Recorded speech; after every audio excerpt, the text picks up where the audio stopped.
बिस्मिल्लाहिर्रहमानिर्रहीम। अस्सलाम वालेकुम नाज़रीन, मैं हूं मोहम्मद आसम और आप देख रहे हैं we serve education YouTube channel. CM Punjab Maryam Nawaz की जानिब से अपनी छत अपना घर प्रोग्राम का बाकायदा आगाज़ कर दिया गया है, जिसमें पूरे पंजाब से लोगों को 15 लाख तक बिला सूद कर्ज फराहम किया जाएगा ताकि वो अपना घर बना सकें। इसमें आपने अप्लाई कैसे करना है और इसकी नई अपडेट क्या आई है। आपने 15 लाख रुपए कर्ज लेना है और आपने 12 लाख वापस करना है। ये बहुत बड़ी और मुनफरिद अपडेट है।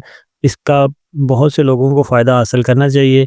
इसमें आपने अप्लाई कैसे करना है, इसमें क्या तरीक़ेकार है, तमाम तफ़सीलात आपको इस वीडियो में बताई जाएंगी। वीडियो को शुरू करने से पहले तमाम अहबाब से गुजारिश है कि चैनल को सब्सक्राइब कर दें और बेल आइकन को लाजमी दबा दें ताकि इस तरह की मज़ीद इन्फॉर्मेटिव वीडियो सबसे पहले आप तक पहुंच सके। इस टॉपिक पे मैंने पहले भी वीडियो बनाई हुई है, जिसमें बहुत से लोगों ने वीडियो को देखकर अप्लाई किया और अभी तक बहुत से लोग कर्ज हासिल करके अपने घर बना चुके हैं और अपनी रहायश भी कर चुके हैं। अगर आपके पास शहर में 5 मरले जबकि किसी देहात में 10 मरले का प्लॉट है, तो आप उस प्लॉट के एवज़ 15 लाख का कर्ज हासिल करके उसके ऊपर आप अपना घर बना सकते हैं और आप उसमें अपनी रहायश कर सकते हैं। बहुत से लोग इस हवाले से सवाल करते हैं कि अगर लाजमी 10 मरले का हो तो फिर ही अप्लाई होगा। नहीं, 10 मरले से कम अगर आपके पास प्लॉट है देहात में, 3 मरले का, 5 मरले का, 7 मरले का, 8 मरले का, फिर भी आप अप्लाई कर सकते हैं। अगर शहर में आपके पास 5 मरले से कम यानी कि 2, 3, 4 मरले का भी है, फिर भी आप उसमें अप्लाई कर सकते हैं। ये कर्ज आपने 7 साल की आसान एक साथ में वापस करना है। अगर आप इस कर्ज को 7 साल से पहले वापस करते हैं तो फिर आपको उसमें रियायत कर दी जाएगी। वो मैं आपको बता देता हूँ। यहाँ पे वेबसाइट पे आ जाएंगे, यहाँ पे आप देख सकते हैं कि जो अभी नई पॉलिसी जारी की गई है, अगर तो आप ये कर्ज 1 से 3 सालों में वापस करते हैं तो फिर आपको 20% जो कर्ज है वो माफ़ कर दिया जाएगा। यानी कि अगर आप 15 लाख लेते हैं तो फिर आपको 20% माफ़ कर दिया जाएगा, जबकि बकाया जो आपका फिर 12 लाख बच जाएगा, आपने सिर्फ वो वापस करना है। अगर आप 4 से 6 सालों में ये कर्ज वापस करते हैं तो फिर आपको 10% जो कर्जा है वो माफ़ कर दिया जाएगा, बाकी आपने आसान एक साथ में पे करना है। अगर आप उससे देर से करते हैं तो फिर आपको सारा पे करना पड़ेगा। इसमें अप्लाई कैसे करना है, क्या क्या डॉक्यूमेंट रिक्वायर्ड है, वो मैं आपको बता देता हूँ। यहाँ पे आपने आ जाना, वेबसाइट पे आ जाना। यहाँ पे सीएम पंजाब का मैसेज है जो आपने पढ़ लेना है। यहाँ पे अबाउट प्रोग्राम, इसके बारे में जानने के लिए आप यहाँ पे क्लिक करेंगे तो इसके बारे में आपको तमाम तफसीलात यहाँ पे मिल जाएंगी। इनको आपने पढ़ लेना है और उसके बाद यहाँ पे है जी एलिजिबिलिटी क्राइटेरिया, इसके ऊपर आप क्लिक करेंगे। वो मैंने आपको पहले भी बताया कि आपके पास शहर में 5 मरले जबकि देहात में 10 मरले का प्लॉट है तो फिर आप इसमें अप्लाई कर सकते हैं। और उसके बाद यहाँ पे जी डिस्ट्रिक्ट कोटा, यहाँ पे मुख्तलिफ जो अजला हैं पूरे पंजाब के, उनके कोटे के लिहाज से यहाँ पे लिखा गया, तमाम तफसीलात लिखी गई हैं। इससे पहले भी बहुत से लोगों ने इसमें अप्लाई किया और अप्लाई करने के बाद वो अपना मकान बना के उसमें रहायश कर चुके हैं। यहाँ पे आपको नज़र आ रहा होगा एडमिन का ऑप्शन, यहाँ पे आपने क्लिक कर देना है या आप रजिस्टर पे भी क्लिक कर सकते हैं। अगर आपने इसके ऊपर अकाउंट बनाया है लेकिन अभी अप्लाई नहीं किया, फिर आप यहाँ पे लॉगिन करेंगे। अगर आपने लॉगिन नहीं किया तो आप यहाँ पे रजिस्टर पे जब आप क्लिक करेंगे तो आपके सामने ये फॉर्म ओपन हो जाएगा। यहाँ पे आपने अपना मुकम्मल नाम लिखना है और उसके बाद यहाँ पे आपने अपना CNSE नंबर लिखना है। उसके बाद यहाँ पे आपने अपना जो भी आपका मुतलका ऑप्शन है सेलेक्ट करने के बाद यहाँ पे आप नाम लिख देंगे, यहाँ पे CNSE नंबर लिख देंगे। अगर CNSE नंबर नहीं है तो आप इसको खाली भी छोड़ सकते हैं।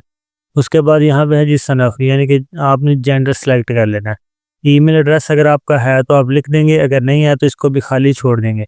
उसके बाद यहाँ पे आपने अपना मुतलका नेटवर्क चूज़ कर लेना है और यहाँ पे आपने अपना मोबाइल नंबर लिख लेना है। यहाँ पे डिवीज़न सेलेक्ट कर लेनी है, आप जिस डिवीज़न में अप्लाई करना चाह रहे हैं, आपकी रहायश जिस डिवीज़न की है वो सिलेक्ट करने के बाद यहाँ से आप अपना मुतलका जो डिस्ट्रिक्ट है यहाँ पे वो सिलेक्ट कर लेंगे। उसके बाद यहाँ से आप अपनी मुतलका तहसील सेलेक्ट कर लेंगे।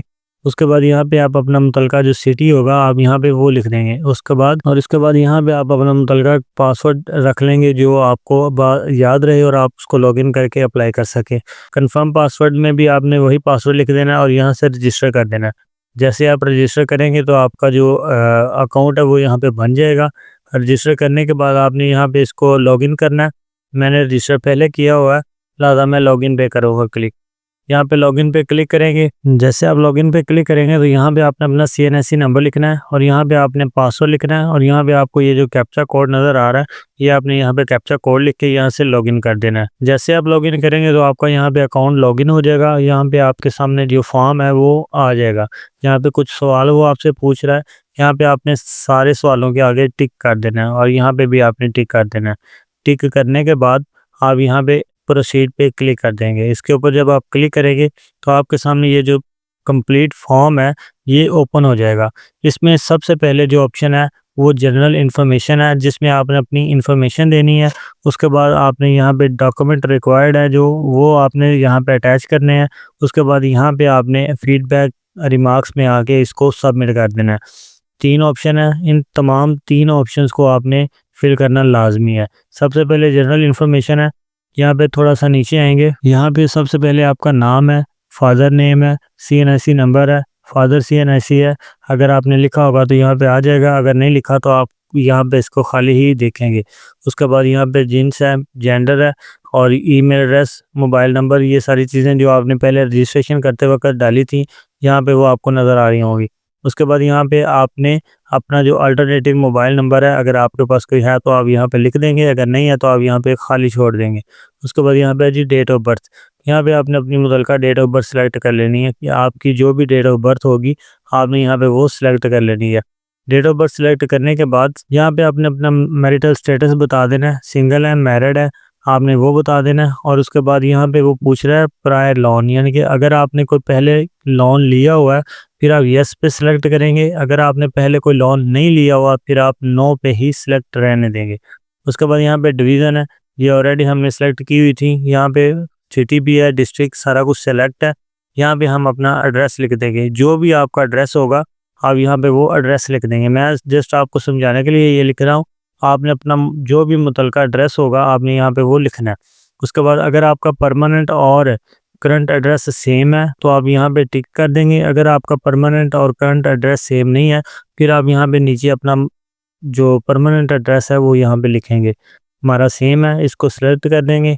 उसके बाद आ जाता है जायदाद की मालूमात, यानी कि आपकी जो प्रॉपर्टी है उसके बारे में आपने यहाँ पे बताना है। आपने बताना है कि आपके पास जो प्रॉपर्टी है वो रूरल है या अर्बन है, दही है या शहरी है। आप अगर गांव में रहते हैं तो आप दही सेलेक्ट कर देंगे, रूरल। अगर आप शहर में रहते हैं तो अर्बन सेलेक्ट कर देंगे। हमारा जो प्लॉट है ये रूरल है। यहाँ पे सेलेक्ट करने के बाद प्लॉट का साइज़ बता देंगे।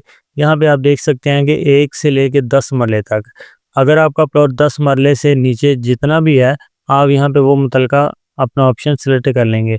अगर आपके पास 10 मरले तक है तो आप यहाँ पे 10 मरला सेलेक्ट कर लेंगे। करने के बाद यहाँ पे ओनरशिप के बारे में वो आपसे पूछ रहा है, आपकी जो भी ओनरशिप है, एफिडेविट है, आपके पास अलॉटमेंट लेटर है, फ़र्द है, ओनरशिप डॉक्यूमेंट है या रजिस्ट्री है, जो भी आपके पास डॉक्यूमेंट है आपकी मलकियत के लिहाज से आप यहाँ पे वो सेलेक्ट कर लेंगे। उसके बाद यहाँ पे डिवीज़न, जिस डिवीज़न में आपकी प्रॉपर्टी है आप वो सेलेक्ट कर लेंगे। डिवीज़न सेलेक्ट करने के बाद यहाँ पे डिस्ट्रिक्ट है वो आपने सेलेक्ट कर लेना है। उसके बाद यहाँ पे तहसील है, तहसील आपने बता देनी है जो भी आपकी मुतल्लिका तहसील होगी। और यहाँ पे है जी सिटी, सिटी आपने बता देना है जो भी आपकी प्रॉपर्टी का सिटी होगा।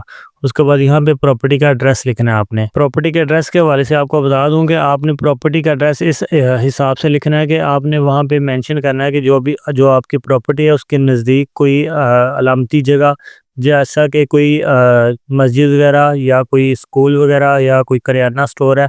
आप अगर उस प्लॉट आपके प्लॉट के नज़दीक अगर कोई ऐसी अलामती जगह है तो आप उसका हवाला इस एड्रेस में दे देंगे। उसके बाद है जी लोन अमाउंट, आप कितना कर्ज हासिल करना चाहते हैं। अगर आप 15 लाख लेना चाहते हैं तो आप 15 लाख ही लिख देंगे। अगर आप कम लेना चाहते हैं तो आप यहाँ पे उतनी अमाउंट लिख देंगे। उसके बाद माइक्रो फाइनेंस अदारा, यहाँ पे आपने मुतल्लिका जो अदारा है वो सेलेक्ट करना है, आप जिस अदारे से लोन लेना चाह रहे हैं। पहले सिर्फ़ और सिर्फ एक अदारा था जिसमें अखुवत था, अब जो अदारे शामिल कर दिए गए हैं उनमें 2 मज़ीद बढ़ा दिए गए। नेशनल रूरल सपोर्ट प्रोग्राम है और उसके बाद है जी rural community development programme NRSP और उसके बाद है जी RCDP। ये जो अदारे हैं ये भी इसमें शामिल कर दिए गए हैं। आप अपना मुतल्लिका जो भी अदारा, जिस अदारे से आप लेना चाह रहे हैं आप वो अदारा सेलेक्ट कर लेंगे। उसके बाद यहाँ पे है जी यहाँ पे सबसे पहले जो ऑप्शन है वो है जी दरखास्त गुजार की मुलाजमत की हैसियत। आप क्या काम करते हैं? यहाँ पे आपने वो बता देना है। अगर आपका बिज़नेस है तो बिज़नेस लिख देंगे, अगर आप सेल्फ एम्प्लॉयड हैं तो आप यहाँ पे मुतलका अपना ऑप्शन सेलेक्ट कर लेंगे। उसके बाद ये जो बाकी के ऑप्शन हैं इनको फिल करने की ज़रूरत नहीं है और उसके बाद यहाँ पे नीचे आ जाएँगे। यहाँ पे आपने अपनी तस्वीर अपलोड करनी है। यहाँ पे मैं रैंडम तस्वीर अपलोड कर रहा हूँ, आप अपनी मुतलका जो भी तस्वीर होगी आप यहाँ पे वो अपलोड करेंगे। करने के बाद यहाँ पे सेव एंड नेक्स्ट का ऑप्शन है, इसके ऊपर आपने क्लिक कर देना है और यहाँ पे ओके करना है। आपकी जो इन्फॉर्मेशन है, जनरल इन्फॉर्मेशन, यहाँ पे आप देख सकते हैं कि अब हम रिक्वायर्ड डॉक्यूमेंट्स में आ गए हैं। यहाँ पे आपने अपने मुतलका जो डॉक्यूमेंट हैं वो अपलोड करने हैं। डॉक्यूमेंट्स में कौन कौन सी चीज़ें रिक्वायर्ड हैं? यहाँ पे आपका CNIC है, CNIC back side, CNIC front side और ओनरशिप डॉक्यूमेंट। आपने अपने मुतलका डॉक्यूमेंट यहाँ पे अपलोड करने हैं। डॉक्यूमेंट के हवाले से यहाँ पे एक मज़ीद नोट लिखा गया है कि आपने सिर्फ़ और सिर्फ PDF, JPG, PNG आपने इन फॉर्मेट्स में अपने डॉक्यूमेंट अपलोड करने हैं और आपकी जो फ़ाइल होगी डॉक्यूमेंट की, उसका साइज़ 1 MB से कम होना चाहिए, 1 MB से ज़्यादा साइज़ नहीं होना चाहिए। सारे डॉक्यूमेंट्स अटैच करने के बाद सेव एंड नेक्स्ट पे आपने क्लिक कर देना। जैसे आप इसके ऊपर क्लिक करेंगे तो आप 3 नंबर वाले ऑप्शन में आ जाएंगे। यहाँ पे आपने रिमार्क्स में कुछ भी लिख देना है। अगर आप लिखना चाह रहे हैं तो आप यहाँ पे रिमार्क्स में कुछ फीडबैक में लिख देंगे। लिखने के बाद आप यहाँ से इसको सबमिट कर देंगे। अगर आप नहीं लिखना चाह रहे तो आप इसको ऐसे भी सबमिट कर सकते हैं। जैसे आप सबमिट पे क्लिक करेंगे, यहाँ पे आपने ओके करना है। ओके करने के बाद आप यहाँ पे एग्री कर देंगे।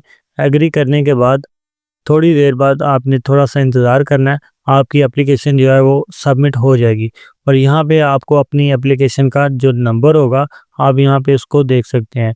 इस स्लिप को आपने अपने पास डाउनलोड करके रख लेना है।